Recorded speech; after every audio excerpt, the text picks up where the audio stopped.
Team India का selection किया गया था कुछ दिन पहले, उसके बाद जसप्रीत बुमराह को लेकर बड़ी खबरें आई किस तरीके से क्या हुआ, और उसके बाद टीम के सिलेक्शन में कुछ चेंजेस भी किए गए, लास्ट मोमेंट चेंजेस हुए। कुछ खिलाड़ी थे जो बाहर भी गए, कुछ खिलाड़ी थे जो आउट ऑफ द बॉक्स अंदर आ जाते हैं। और रविचंद्रन अश्विन का सवाल इसी को लेकर। आप सबको पता है रविचंद्रन अश्विन बड़े मुखर अंदाज में रहते हैं, हमेशा अपनी बातों को रखने के लिए जाने जाते हैं और उनके ओपिनियंस काफी लॉजिकल भी होते हैं। बहुत अच्छे क्रिकेटिंग ब्रेन रहे हैं रविचंद्रन अश्विन। उन्होंने क्या सवाल उठाए पहले आपको वो बताते हैं, उसके बाद आपसे चर्चा करेंगे कि भाई आखिर ऐसा क्यों कहा। उन्होंने कहा है कि भाई मुझे समझ नहीं आ रहा है कि हम दुबई में इतने स्पिनर क्यों लेकर जा रहे हैं, 5 स्पिनर और जायसवाल को बाहर बैठा दिया। मुझे पता है कि एक दौरे पर हम 3 या 4 स्पिनर ले जाते हैं, मगर दुबई में 5 स्पिनर, मुझे समझ नहीं आया। मुझे नहीं लगता है कि कुलदीप यादव टीम में आएंगे, इससे कोई संदेह है। ऐसे में आप वरुण के लिए टीम में कैसे जगह बनाएंगे। IL T20 में देखा कि दुबई में गेंद उतनी टर्न नहीं हो रही है। Cricketer R Ashwin IL T20 अभी हाल फिलहाल हुआ, उसकी बात भी करेंगे बाद में कि वहां के आंकड़े क्या रहे, जिसका रेफरेंस रविचंद्रन अश्विन दे रहे हैं। लेकिन सवाल यही है, 15 लोगों का स्क्वाड होता है, बहुत दूर नहीं है दुबई, इसलिए आप ट्रैवल रिजर्व भी आप लेके नहीं जा सकते हैं, जिसकी जरूरत नहीं है। अगर आज की डेट में अभी इसी वक्त अगर कोई परेशानी टीम में आती है, किसी खिलाड़ी को चोट लगती है और आप सब्स्टिट्यूट के लिए ICC से रिक्वेस्ट करते हैं, तो मोस्ट प्रोबेबली शाम तक वो खिलाड़ी आपकी टीम में ज्वाइन भी कर जाएगा। इतना करीब है दुबई टीम इंडिया से, या इंडिया भारत से जाना बहुत आसान है। कुल मिलाकर बात यह है कि दुबई दूर नहीं है, तो ट्रैवलिंग रिजर्व्स की जरूरत है नहीं हमें, और रिजर्व की बात छोड़ देते हैं। यहां पर बात हो रही है स्क्वाड की।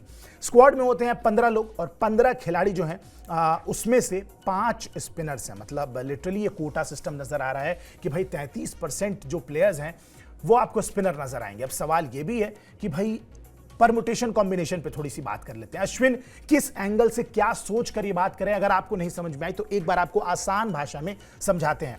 टीम इंडिया के पास 5 स्पिनर्स हैं। अगर आप प्लेइंग 11 को देखें तो प्लेइंग 11 में बल्लेबाजी क्रम सॉर्टेड है। आपको मोस्ट प्रोबेबली वही शुभमन गिल और रोहित शर्मा ओपन करते नजर आएंगे। उसके बाद आपको विराट कोहली नंबर 3 पे नजर आएंगे, नंबर 4 पे आपको श्रेयस अय्यर नजर आएंगे, नंबर 5 पे आपको KL राहुल नजर आएंगे, नंबर 6 पर आपको हार्दिक पांड्या नजर आएंगे, नंबर 7 पे आ जाते हैं जडेजा मोस्ट प्रोबेबली। अब डिपेंड करता है कि आप क्या कंडीशन खिलाते हैं। आप चाहें तो 2 बैटिंग ऑलराउंडर्स को खिला सकते हैं, स्पिन बॉलिंग ऑलराउंडर्स को खिला सकते हैं, जैसे जडेजा है, अक्षर पटेल है और इनफैक्ट आपके पास वॉशिंगटन सुंदर भी हैं। मतलब एक ही जैसे काम करने वाले 3 खिलाड़ी। सवाल वॉशिंगटन सुंदर पे भी उठना चाहिए, क्योंकि अक्षर पटेल और जडेजा के रहते उनको मौका मिलना तो बहुत मुश्किल है। ऐसा नहीं लगता है कि उनको मौका मिल पाएगा पूरे टूर्नामेंट में। बहुत लंबा टूर्नामेंट भी नहीं है। अगर फाइनल तक भी आपने मुकाबला खेला तो ये समझ में आता है कि भाई 5 मैचेस मैक्सिमम आप खेलेंगे। जडेजा है, उसके बाद अगर आप अक्षर पटेल को खिलाते हैं तो एक और डिसएडवांटेज है कि आपने वरुण चक्रवर्ती को टीम में रखा है, और कुलदीप यादव ऑलरेडी टीम का हिस्सा रहे हैं। पिछले कई सालों से टीम इंडिया के व्हाइट बॉल क्रिकेट में बेस्ट स्पिनर रहे हैं, सबसे बेहतरीन काम किया है, विकेट लिए हैं मिडिल ओवर्स में। उनकी जगह बाहर बिल्कुल भी नहीं बनती है, यानी कि एक अगर स्पिनर खिलाना है प्रॉपर तो वो कुलदीप यादव होंगे। अगर आप अक्षर पटेल और जडेजा दोनों के साथ जाते हैं तो फिर आप कुलदीप या वरुण चक्रवर्ती में से एक को खिलाएंगे, मोस्ट प्रोबेबली कुलदीप यादव को ही खिलाएंगे। और अगर आप चाहते हैं कि भाई डेडली कॉम्बिनेशन बनाया जाए, बैटिंग में थोड़ी डेप्थ कम की जाए और दोनों स्पिनर्स को खिलाया जाए, वरुण चक्रवर्ती चूंकि मिस्ट्री स्पिनर रहे हैं, हाल फिलहाल उन्होंने इंग्लैंड के खिलाफ बहुत बेहतर किया है, उस कंडीशन में अगर आप देखते हैं तो फिर ये लगता है कि भाई कुलदीप यादव और आपके साथ अक्षर पटेल या जडेजा में से कोई एक रहेगा और आप वरुण चक्रवर्ती को खिलाएंगे, यानी कि फिर अक्षर पटेल या जडेजा में से कोई एक खिलाड़ी बैठेगा। मोस्ट प्रोबेबली रविंदर जडेजा ही खेलते नजर आएंगे, गेंदबाजी भी बेहतर कर रहे हैं आजकल। यानी कि वॉशिंगटन सुंदर और वरुण चक्रवर्ती, इन दोनों खिलाड़ियों को लेकर यह सवाल अश्विन ने पूछा है कि भाई 5 स्पिनर का क्या सेंस है। 3 से 4 स्पिनर हम लेकर जाते थे, शायद अगर 4 लेकर गए होते जिसमें वरुण चक्रवर्ती कुलदीप यादव होते और एक अक्षर पटेल और रविंद्र जडेजा होते तो बात समझ में आती। लेकिन वॉशिंगटन सुंदर का पूरे टूर्नामेंट में कोई रोल समझ में नहीं आता है। हाल फिलहाल बैटिंग में भी कोई ऐसा बहुत बड़ा काम उन्होंने नहीं किया है, गेंदबाजी में भी कोई ऐसा बहुत धार नहीं दिखाई है। व्हाइट बॉल क्रिकेट की अगर बात करें तो बिल्कुल दिक्कत है। और इन सब के बीच में यशस्वी जायसवाल के साथ जो एक गलत चीज हुई वो तो सबके सामने है। यशस्वी जायसवाल ने टीम के साथ उनको पहले जोड़ा जाता है, स्क्वाड में उनका नाम होता है, पहला मैच भी वनडे खिलाया जाता है, उनको कुछ खास कर नहीं पाते हैं, उसके बाद उनको ड्रॉप कर दिया जाता है।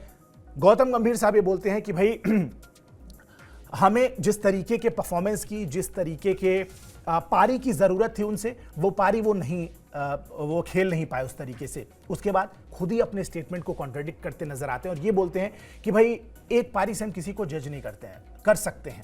सवाल यह है कि अगर यशस्वी जायसवाल आपके स्कीम ऑफ थिंग्स में नहीं थे, लास्ट मोमेंट वरुण चक्रवर्ती को ही ऐड करना था, तो ये चीजें क्यों की गई? मतलब यशस्वी जायसवाल को स्क्वाड में इंक्लूड करना, उसके बाद बाहर बिठा देना एक मैच के बाद, आपके लिए वो बहुत लंबे समय तक क्रिकेट खेलने वाले हैं। एक यंग चाइल्ड प्रोडिजी आप कह लीजिए, कमाल के फॉर्म में चल रहे हैं। व्हाइट बॉल क्रिकेट की बात हो, रेड बॉल क्रिकेट की बात हो, और उसके बाद या तो आप उनको सेलेक्ट नहीं करते, एक मैच के लिए आप उनका डेब्यू कराते हैं, डेब्यू कैप उसी मैच में मिलती है ओडीआई फॉर्मेट में, उसके बाद वो ना सिर्फ अगला मैच उनको खेलने का मौका मिलता है उस सीरीज में, टीम से भी बाहर कर दिए जाते हैं चैंपियंस ट्रॉफी की। अब सवाल यही है कि भाई इस तरीके से अगर आप करेंगे तो खिलाड़ियों का कॉन्फिडेंस कहां जाएगा?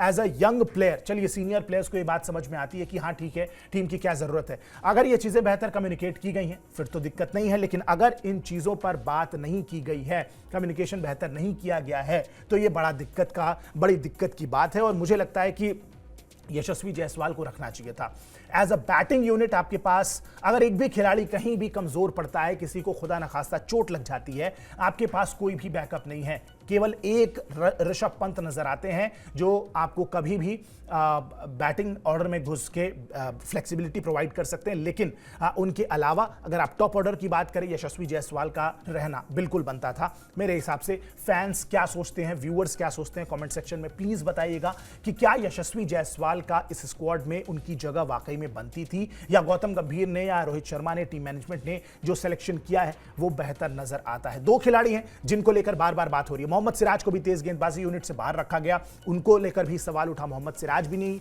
इंक्लूड किया गया, यशस्वी जायसवाल को बाहर किया गया, और वॉशिंगटन सुंदर टीम में क्या कर रहे हैं, ये एक बड़ा सवाल है। तो कुल मिलाकर रविचंद्रन अश्विन ने जो सवाल उठाया वो बिल्कुल जायज नजर आता है कि टीम में 5-5 स्पिनर, वो भी एलियन कंडीशंस नहीं है, वहां पे हम जानते हैं कि कितनी ज्यादा मदद मिलेगी कितनी नहीं मिलेगी। हमने देखा है कि बहुत ज्यादा ऐसा पिच टर्न या बाउंस करती नजर नहीं आती है, बहुत ज्यादा स्पिनरों को असिस्ट करती नजर नहीं आती है। तो ये क्लियर है कि इतना ज्यादा स्पिनरों का काम नहीं है। अब इसके पीछे क्या लॉजिक है, ये तो मैच शुरू होगा, टूर्नामेंट शुरू होगा, टीम इंडिया की जो प्लेइंग 11 होगी उस हिसाब से समझ में आएगा कि क्या सोच है, किस सोच के साथ टीम इंडिया और मैनेजमेंट, गौतम गंभीर, रोहित शर्मा, ये लोग आगे बढ़ना चाहते हैं। क्योंकि 5-5 स्पिनर जरूर, मुझे नहीं लगता है कि अगर 3 स्पिनर भी आप खेलते हैं तो जरूर तीसरा स्पिनर जो है वो अंडर बॉल होगा, उसको भी आप 10 ओवर का कोटा नहीं करा पाएंगे। तो अश्विन का सवाल बिल्कुल जायज है कि एक टीम में 5 स्पिनर क्यों है, ये एक बड़ा सवाल है, और मुझे लगता है कि अश्विन की बात एब्सोल्युटली राइट है। चलिए आगे बढ़ते हैं और बताते हैं कि अश्विन जो रेफरेंस दे रहे थे कि आईएल टी20 में भी हमने देखा किस तरीके की कंडीशन थी, क्या हुआ वहां पे, स्पिनरों का कितना इंपॉर्टेंस था, वो रेफरेंस क्या है वो आपको बताते हैं कि आईएल टी20 जो हाल में फिलहाल में हुआ उसमें क्या फैसला हुआ या क्या चीजें समझ में आई।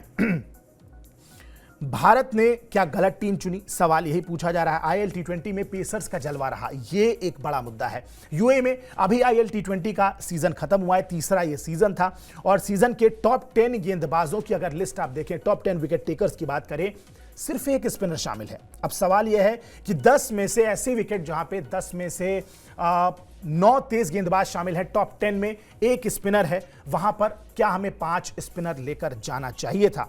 आईएल टी20 में वरिंदु हसरंगा 9 मैच में 12 विकेट उन्होंने लिए थे और इकलौते स्पिनर रहे जो उस टॉप 10 की लिस्ट में अपनी जगह बना पाते हैं। 2021 टी20 वर्ल्ड कप में स्पिनर्स का जलवा हालांकि दिखा था, शायद वही सोच के साथ टीम इंडिया गई है। सेलेक्टर्स के पुराने अनुभव के आधार पर ऐसा लगता है कि टीम चुनी गई है, क्योंकि अगर लेटेस्ट इंफॉर्मेशन या लेटेस्ट मैच जो दुबई के उन मैदानों पर खेला गया उनको रेफरेंस पॉइंट लें तो उससे तो हमने जो आपको आंकड़े बताए कि भाई टॉप 10 में 9 तेज गेंदबाज हैं और केवल एक स्पिनर है वरिंदु हसरंगा, उनके भी कोई बहुत ऐसे एक्स्ट्राऑर्डिनरी आंकड़े नहीं हैं। 9 मैच में 12 विकेटें निकाली हैं, अच्छा डिसेंट स्टार्ट उनको मिला होगा, लेकिन 9 मैच में 12 विकेटें कोई बहुत आउटस्टैंडिंग नहीं है। ऐसे में 5-5 स्पिनर के साथ जाना, क्योंकि आईएल टी20 में जो हाल फिलहाल बीता है उससे बहुत बड़ा रेफरेंस पॉइंट मिलता है कि किस तरीके की गेंदबाजी है। अगर आप टी20 या वनडे साइड को देखेंगे, बॉलर्स की रैंकिंग देखेंगे, वहां पर कुछ तेज गेंदबाज हैं, स्पिन गेंदबाज हैं, दोनों के मिक्सअप हैं जिनका आपको टॉप 10 रैंकिंग में